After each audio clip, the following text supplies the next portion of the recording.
জাগিৰোডৰ দেওশাল শিৱথানত নিৰ্মাণ কৰা হ'ব এটা অতিথিশালা। মন্ত্ৰী পীয়ুষ হাজৰিকাৰ পৰিয়ালৰ ব্যক্তিগত পুঁজি আৰু শুভাকাংক্ষীৰ সহযোগিতাত নিৰ্মাণ কৰা হ'ব অতিথিশালাটো। দেওবাৰে গোভা দেওৰজা দীপসিং দেওৰজাৰ উপস্থিতিত তিৱা পৰম্পৰাগত পূজা অৰ্চনে নিৰ্মাণ কাৰ্যৰ শুভাৰম্ভ কৰে মন্ত্ৰীগৰাকীয়ে। প্ৰায় 1 কোটি টকা ব্যয় সাপেক্ষে নিৰ্মাণ কৰিবলগীয়া অতিথিশালাটোত থাকিব দৰ্শনাৰ্থীৰ বাবে বহু সা-সুবিধা।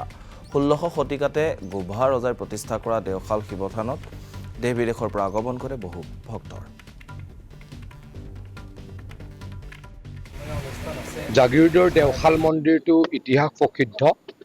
1400 শতিকাতেই এই দেওশাল অঞ্চলত শিৱ ভগৱানৰ মন্দিৰ প্ৰতিষ্ঠা হৈছিল।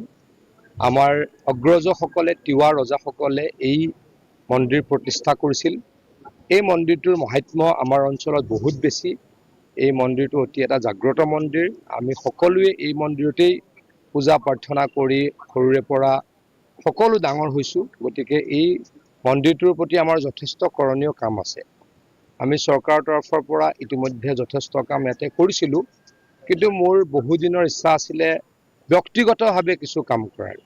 মই আৰু মোৰ পৰিয়ালে চৰকাৰৰ ফালৰ পৰা নহয়, চৰকাৰৰ ফালৰ পৰাতো কৰিব পাৰি, কিন্তু কিছু ব্যক্তিগত ব্যক্তিগত তৰফৰ পৰা কাম কৰিবলৈ আশা কৰিছিলোঁ আৰু সেই আশাৰে অংশ হিচাপে আজি এটা ইয়াতে গেষ্ট হাউচ আৰু কিছু ৰিন'ভেশ্যনৰ কাম সম্পূৰ্ণ মোৰ পৰিয়ালৰ